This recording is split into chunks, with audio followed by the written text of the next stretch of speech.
દરેક નીતિની સામે કાયદાની રીતે ઊભો રહેતો SSK ન્યૂઝ ચેનલ।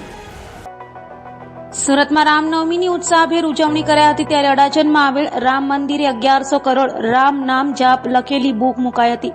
તો હજારો ભક્તો વર્ષોથી રામ નામ જાપ લખે છે અને તે તમામ રામ નામ જાપ અહીં એક જ સ્થળે એકત્રિત કરાય છે। સુરતમાં હર્ષોલ્લાસ સાથે રામનવમીની ઉજવણી કરવામાં આવી હતી ત્યારે સુરતના અડાજણ ખાતે આવેલ રામ મંદિરે અનોખી ઉજવણી કરાઈ હતી। 1100 કરોડ રામ નામ જાપ લખેલી બુક આ મંદિરમાં મૂકવામાં આવી છે, જ્યાં હજારો ભક્તો વર્ષોથી રામ નામ જાપ લખે છે અને એ તમામ રામ નામ જાપ અહીંયા એક જ સ્થળે એકત્રિત કરવામાં આવે છે। સાથે સાથે વિશ્વ શાંતિ માટે અહીંયા રામ સ્તંભ પણ બનાવવામાં આવ્યો છે, જ્યાં દરરોજ અને વિશેષ રામ નામ સેંકડો ભક્તો દર્શન માટે અહીં ઉમટી પડે છે। જય શ્રી રામ। મારું નામ વિવેક પ્રકાશ ચંદ્ર શુક્લ છે અને અહીંયા જે રામજી મંદિર છે ત્યાં અમે મહારાજ તરીકેની ફરજ બજાવીએ છીએ। આજે રામનવમીના અવસર પર અમારા મંદિરે હનુમાન ચાલીસાના પાઠ રાખવામાં આવે છે। દર વર્ષે સવારે 6 વાગ્યાથી લઈને બપોરે 11 વાગ્યા સુધી હનુમાન ચાલીસાના 100 પાઠ હોય। ત્યારબાદ રામ જન્મોત્સવ હોય 12 વાગે અને આ વખતે તો એક વિશેષ આયોજન કર્યું છે જે છે ચંદન અક્ષત આરતી। એ આરતી થાય ત્યારબાદ અહીંયા લગભગ 700 થી 1000 માણસનું મહાપ્રસાદીનું આયોજન હોય છે।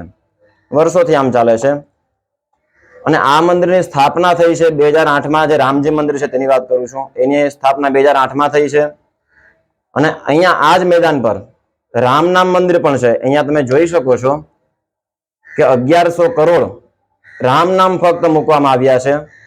ફક્ત એની પુસ્તિકા બધાને અહીંયાથી વેચવામાં આવી, અલગ અલગ જગ્યાએ પુસ્તિકાઓનું વિતરણ થયું, લોકોએ રામ નામ લખ્યું છે અને એ પછી અહીંયા સ્થાપિત કરવામાં આવ્યું છે।